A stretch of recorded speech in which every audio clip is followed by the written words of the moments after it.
Hey guys, it's Technology Freak, and today I'm going to talk about all the stuff when I first heard about the Orbit Speak to what I know about it now. So, I originally learned about it from a live stream that someone did, saying that Orbit Research was releasing a speech-based Braille note taker. And the device is now a $700 device.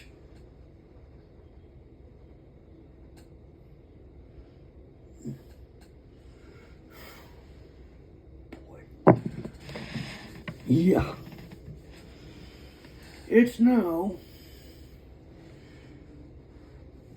a $750 Orbit Speak Plus.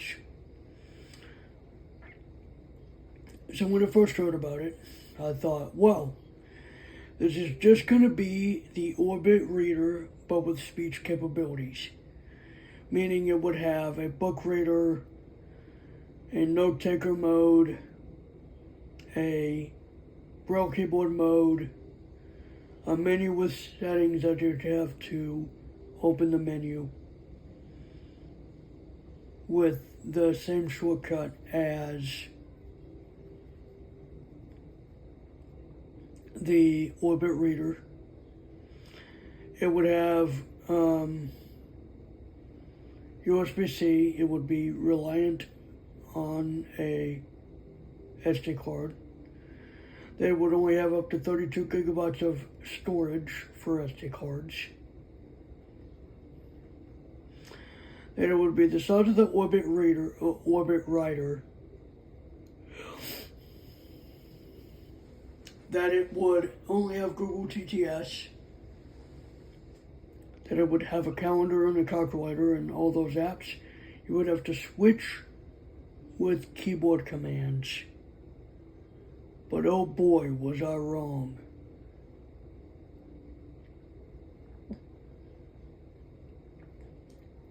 I guess in late 2023, I found out what really was going on. That Orbit Research was going to do two different models of it.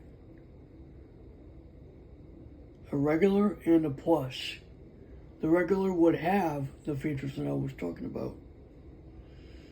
Except instead of a book player, it has a media player. I think it does, don't quote me on that. But it has more than what I thought it would have.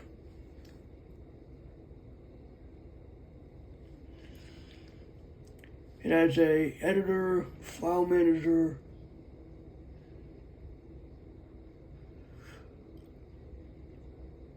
calculator, calendar, address book, clock and alarms,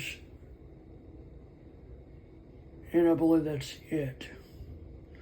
The Plus has that, and a media player, book player, internet radio,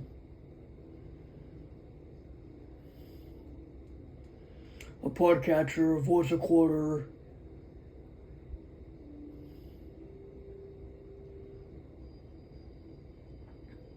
and yeah, it has one extra TTS engine that I didn't think it would have. It has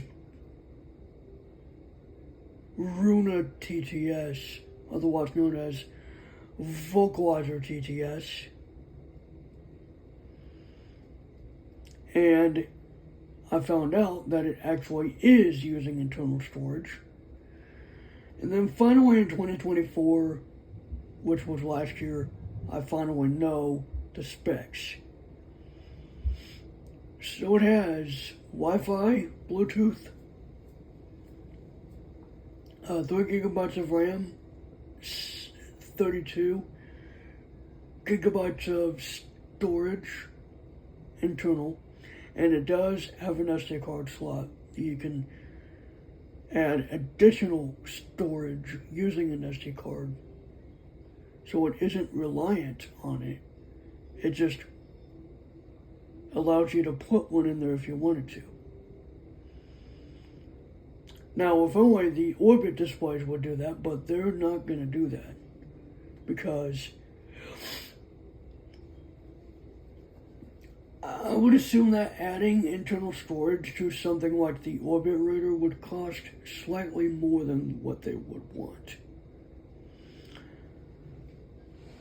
Now, the Orbit Reader 40 is a better Braille display because it has a full-size SD card and a USB-A port for flash drives. It's a host port. It vibrates. It has audio. It has alarms that are audible. It has audible alerts. That's it. No media player, no nothing. It has a headphone jack though. And I was right about how the Orbit Speak was going to have USB-C, headphone jack, and a full-sized SD card. And that's all the ports on it. I don't have one yet, and I was totally wrong about its release date. It actually came out in July of last year, and it's been out for almost a year. And then there was a competitor, a more expensive competitor, but I've looked at the one of the old Brailliant Speak models on this channel, and it's similar to that, although it has the more modern keyboard that a lot of people are used to on a note taker.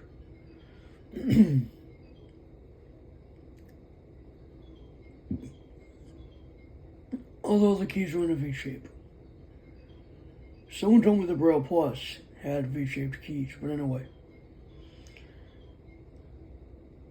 That more expensive competitor to the Orbit Speak is the BT Speak. It's the Pro version. It's got a full Linux desktop with Linux environment.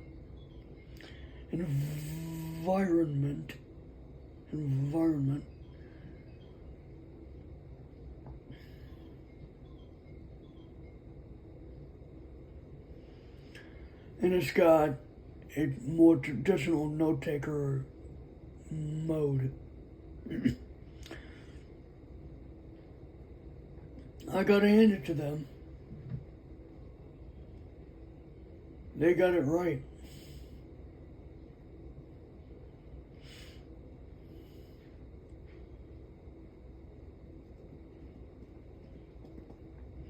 Although that only has 3 ports too, a USB-C, a micro HDMI port, and a micro SD card slot.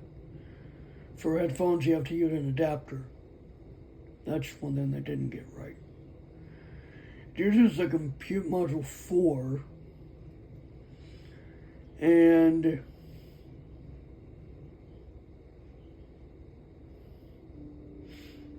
I didn't hear about the BT Speak until February of last year. There were going to be 2 models, but they got rid of the basic because, well, people just wanted the Pro, and I guess they decided to. And I guess they're not going to go back to a basic, which is fine. I don't really care. It was $800, but you actually get more with a Pro for $1,200. Those that were fortunate enough to get a basic could not sign into YouTube, and the YouTube Stream app is not available. The only thing that would be is probably voice notes or the media player, the radio tuner, the Bible. I'm pretty sure the basic is getting all the features that the Pro is. just for it.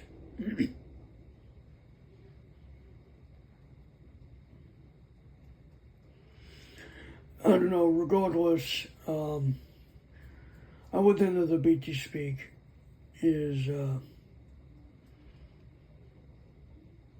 don't know, from what I've heard about the BT Speak, I go into a really long video on my main channel.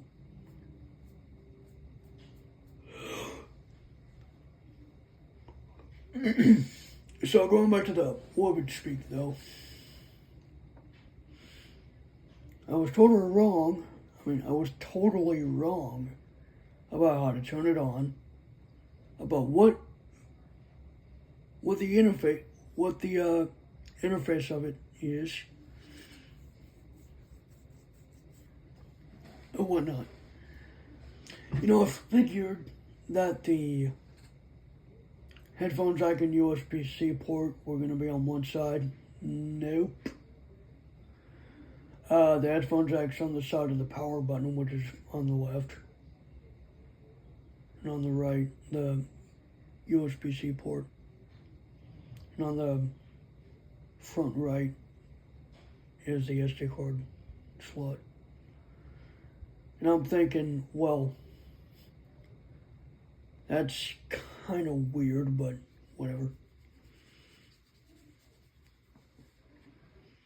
I don't know if you could do data transfer from a USB-C thumb drive, but if you can, well, great.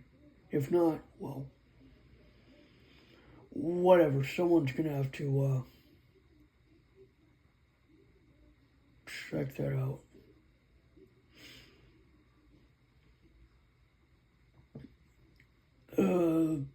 Then there's another thing that Orbit Research is working on that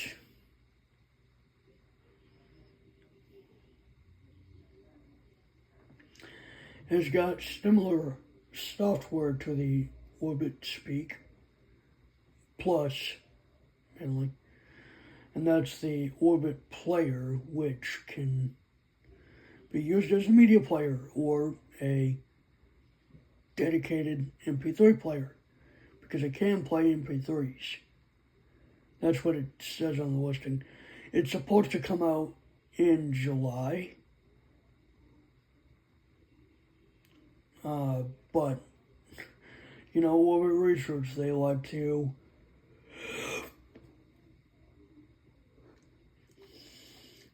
take their time.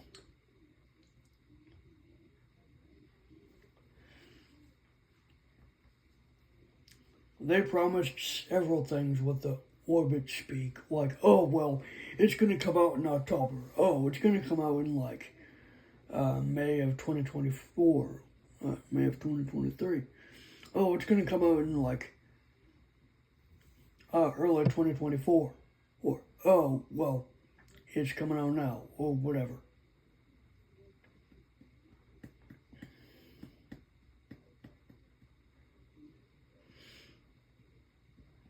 Let's hope that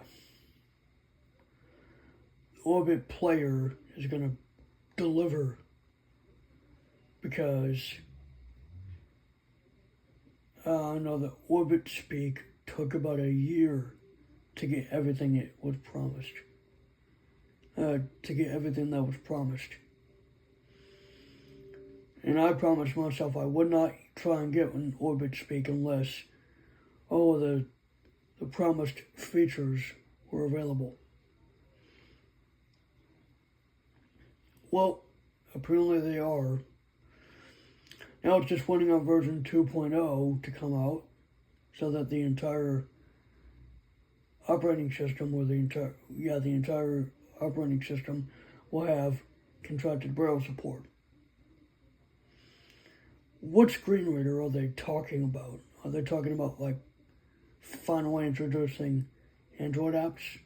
Well, let's hope they do, because an upgrade to a newer version of Android would be great, because right now they're using the same version of Android found on the Braille Sense 6 and 6 Mini, Android 12.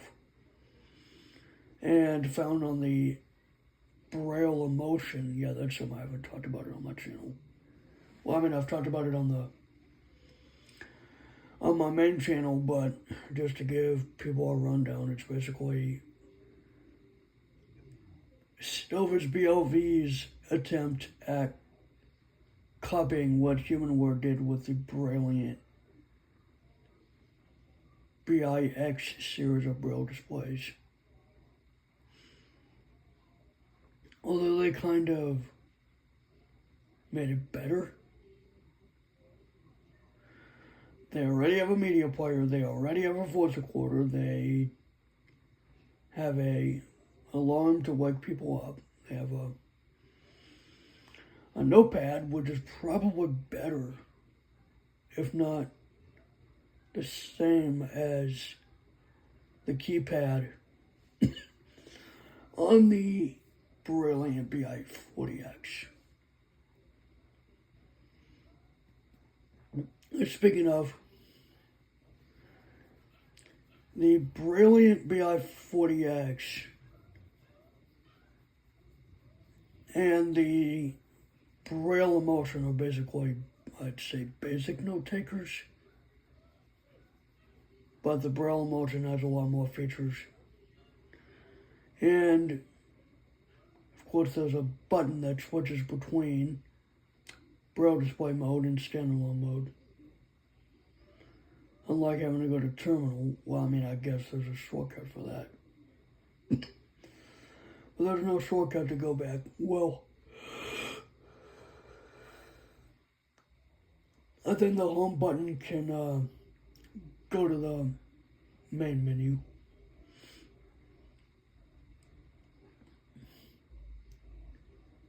The Braille eMotion has a lot more than well, it has a little more than the BI 40X